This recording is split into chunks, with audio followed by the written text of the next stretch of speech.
प्रिय विद्यार्थियों, GK by Jitendra कीचड़ यूट्यूब चैनल पर आपका स्वागत है।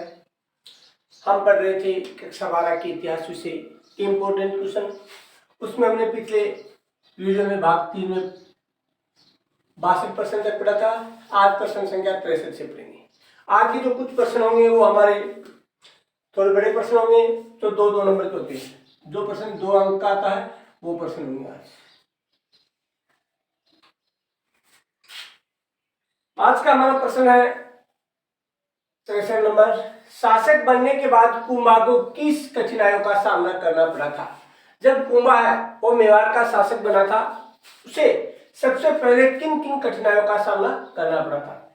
यानी शासक बनने के बाद कुंभा को अपने चाचा मेरा, कौन चाचा मेरा, वह महपा पवार, रणमल व राघव देव, ये इनके परिवार के सदस्य थे, आदि पारिवारिक शत्रुओं के षड्यंत्रों का सामना करना पड़ा था। यानी शासक बनने के बाद में उन्हें 4 व्यक्तियों, कौन, अपने चाचा मेरा, महपा पवार, रणमल व राघव देव के षड्यंत्रों का सामना करना पड़ा था। प्रश्न संख्या 64, कुंभा मालवा पर आक्रमण क्यों करना चाहता था? यानी कुंभा शासक बना, उसके बाद वो मालवा पर आक्रमण करना क्यों चाहता था? इसका क्या कारण था? मालवा के शासक कौन था उसमें? महमूद खिलजी। मालवा के शासक महमूद खिलजी ने उसके पिता मोक्तल के हत्यारे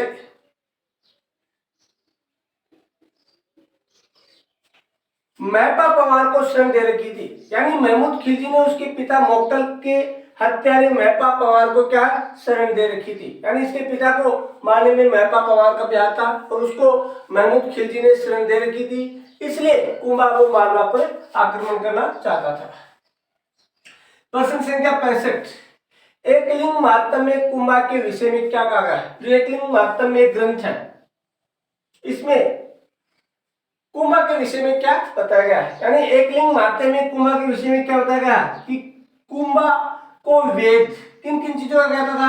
वेद, स्मृति, मीमांसा, उपनिषद, व्याकरण, राजनीति और साहित्य में निपुण बताया गया है। यानी कुंभा वो वेद, उपनिषद, मीमांसा, स्मृति, व्याकरण, साहित्य, राजनीति आदि का क्या था? ज्ञाता था। इस प्रकार से एकलिंग महात्म्य में उनके विषय में ये बातें बताई गई है।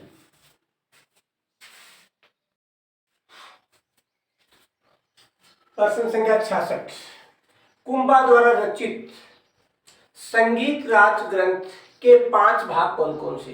कुंभा द्वारा लिखित जो संगीत राज ग्रंथ है उसके 5 भाग कौन कौन से? तो पहला भाग है पाठ रतन कोश। पहला पाठ रतन, दूसरा गीत रतन कोश, तीसरा वाद्य रतन कोश, चौथा नृत्य रतन कोश, पांचवा रस रतन कोश। यानी गीत, पाठ, वाद्य, नृत्य, रस। गीत, पाठ, गीत, पहला पाठ, दूसरा गीत, वाद्य, नृत्य, रस, कोश। किसी भी क्रम में याद रख सकते, गीत, पाठ, वाद्य, नृत्य, रतन, रस, रतन, कोश। उसके बाद प्रश्न संख्या 67, मंडन के भाई नाथा, ये तो इसके थे भाई नाथा, और पुत्र गोविंद ने कौन से ग्रंथ लिखे थे? तो भाई नाथा ने एक ग्रंथ लिखा था वास्तु मंजरी, और जो पुत्र था उसने कौन सा लिखा था? उद्दार धारिणी, कलानिधि और द्वार दीपिका। द्वार दीपिका को सात समुच्चय भी कहते हैं। यानी उद्दार धारिणी, कलानिधि और द्वार दीपिका ग्रंथ लिखे थे, 3 ग्रंथ लिखे थे।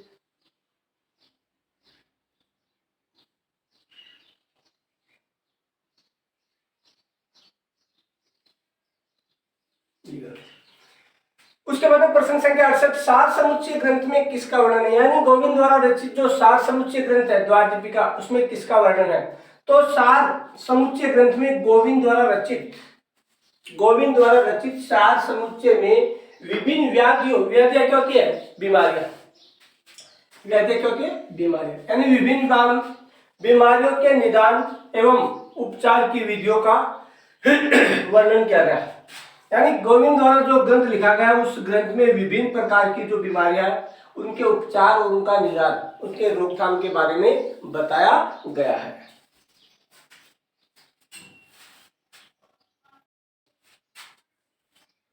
प्रश्न संख्या 69, वागीश्वरी किसे कहा गया? यानी मेवाड़ के इतिहास में वागीश्वरी किसे कहा गया? यानी कुंभा की पुत्री थी, क्या नाम था? रमाबाई। कुंभा की पुत्री रंभाबाई को वागीश्वरी कहा गया है। वह अपने संगीत प्रेम के कारण प्रसिद्ध है, यानी उसे संगीत से काफी लगाव था। यानी कुंभा की जो पुत्री थी रमाबाई, उसे संगीत से काफी लगाव था, इसलिए उसे क्या कहा गया है? वागीश्वरी कहा गया है। प्रश्न संख्या 70, रणकपुर का प्रसिद्ध जैन मंदिर किसने बनवाया था? यानी रणकपुर में जो जैन मंदिर है वो विश्व में काफी प्रसिद्ध है, उस जैन मंदिर का निर्माण किसने करवाया था? तो रणकपुर का प्रसिद्ध जैन मंदिर, या तो ये पूछ लिया था किसके शासनकाल में बना था, तो शासनकाल में किसके बना था? कुंभा के शासनकाल में बना था। और बनवाया किसने था? धारणकशाह ने बनवाया था। प्रश्न ऐसे पूछा जा सकता है, रणकपुर का प्रसिद्ध जैन मंदिर किसके शासनकाल में बना था? तो कुंभा के शासनकाल में बना था। और किसने बनवाया था? धारणकशाह ने बनवाया था। प्रश्न संख्या 71, कुंभा को आदि युवराज क्यों कहा गया है? यानी कुंभा ने आदि युवराज की उपाधि धारण की थी सीधे तौर पर, तो उसे आदि युवराज कहा गया। आदि युवराज की उपाधि कौन धारण करते थे? जो गुप्त काल के जो शासन थे, जो वैष्णव धर्म को मानने वाले थे वो। तो कुंभा एक निष्ठावान वैष्णव था, यानी वैष्णव धर्म को मानने वाला था कुंभा। गुप्त शासकों के समान उसने परम भागवत उपाधि धारण की थी, परम भागवत उपाधि धारण की थी, और आदिवरा की उपाधि भी धारण की थी, इसीलिए उसे क्या कहा जाता है? आदिवरा कहा जाता है। यानी एक तो वागीश्वरी किससे कहा गया? रमाबाई को। रणकपुर के प्रसिद्ध जैन मंदिर कुंभा के शासनकाल में किसने बनाए? धारणकशाह ने। और कुंभा को आदिवरा क्यों कहा जाता? क्योंकि उसने परम भागवत और आदिवरा की उपाधि धारण की थी, इसलिए उसे आदिवरा कहा जाता है। प्रश्न नंबर 72, विजय स्तंभ के शिल्पियों के नाम बताइए। तो विजय स्तंभ के शिल्पी कौन थे? जेता। जेता इसका प्रमुख शिल्पी था। उसके बाद में इसके 3 पुत्र थे, नापा, पोमा और पूंजा। नापा, पोमा व पूंजा, ये इसके 3 पुत्र थे। और प्रधान शिल्पी कौन था? जेता स्वयं था। उसके बाद में उसके पुत्र नापा, पोमा और पूंजा, चारों ने मिलकर क्या है? विजय स्तंभ का निर्माण करवाया था, किया था। उसके बाद प्रश्न संख्या 73, नागौर दरबार लगाने का उद्देश्य क्या था? अकबर ने 1570 ईस्वी में नागौर में एक दरबार लगाया था। उसका प्रमुख उद्देश्य था मारवाड़ की राजनीतिक स्थिति की जानकारी लेना, यानी उत्तरी भारत की राजनीतिक स्थिति कैसी है इसकी जानकारी लेने के लिए अकबर ने 1570 ईस्वी में नागौर दरबार लगाया था। प्रश्न संख्या 74,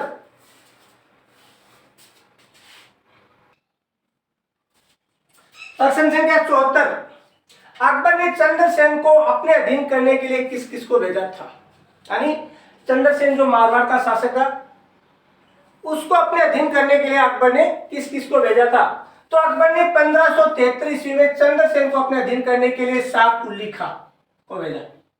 और शाह कुली खां के साथ में किसको भेजा था? जगत सिंह और केशवदास मेड़तिया तथा बीकानेर के राय सिंह को भी भेजा था। यानी शाह कुली खां, उसके साथ में जगत सिंह, केशवदास मेड़तिया और बीकानेर के राय सिंह को भेजा था, ताकि ये चंद्रसेन को राजी कर सके। उसके बाद में पालखेड़ा का युद्ध मार्च 1728 में।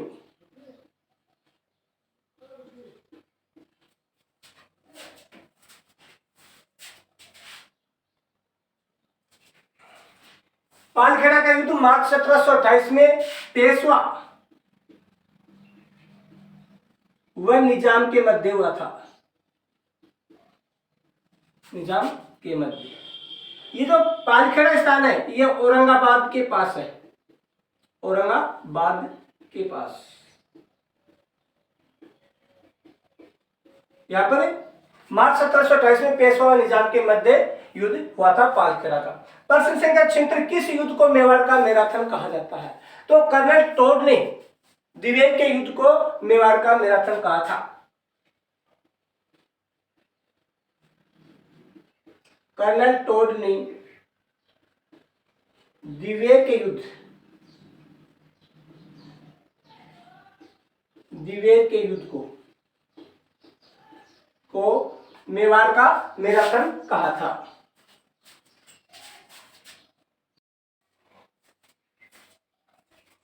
प्रश्न संख्या 77, रावचंद्र सेन को मारवाड़ का भीला दूसरा शासक क्यों कहते हैं? यानी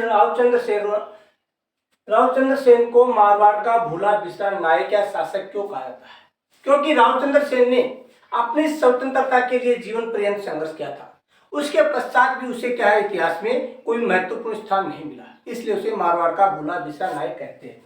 यानी चंद्रसेन के द्वारा निरंतर अपनी स्वतंत्रता के लिए संघर्ष करते रहने के बावजूद उसे इतिहास में अधिक महत्व नहीं मिला, इसी कारण उसे क्या कहते हैं, मारवाड़ का भूला बिसरा शासक या नायक कहते हैं। प्रश्न संख्या 78, खानवा युद्ध में राणा सांगा की पराजय के कारण।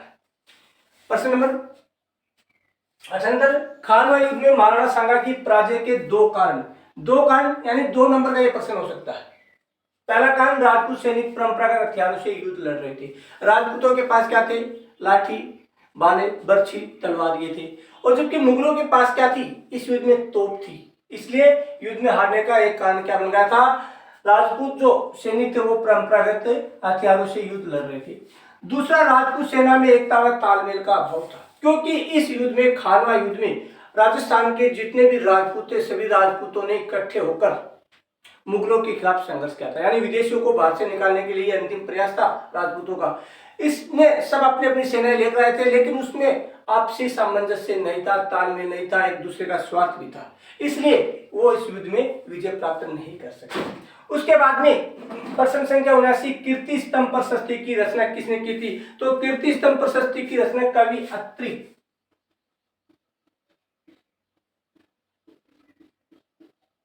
वह उसके पुत्र महेश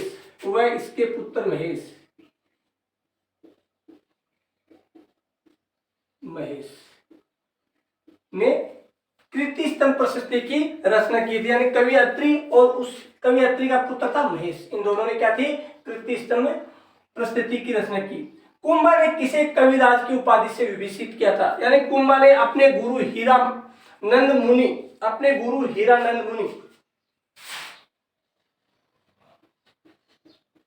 कुंभा ने हीरानंद मुनि को, यानी ये हीरानंद मुनि था, इसे उसने अपना गुरु भी और कविराज भी कहा था। मुनि को अपना गुरु व कविराज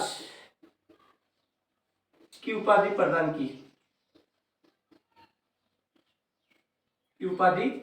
की। यानी कुंभा ने हीरानंद मुनि को कविराज व अपने गुरु की उपाधि प्रदान की। यह था हमारा पाठ संख्या 4, जिसमें हमने मुगलों का भारत पर आक्रमण से संबंधित जो हमारा 4 का चैप्टर था उससे संबंधित कुछ प्रश्नों का अध्ययन किया है। इसके बाद में हम एक और वीडियो लेकर आएंगे इससे, ताकि इस पाठ का पूर्ण रूप से हमें अध्ययन कर सके।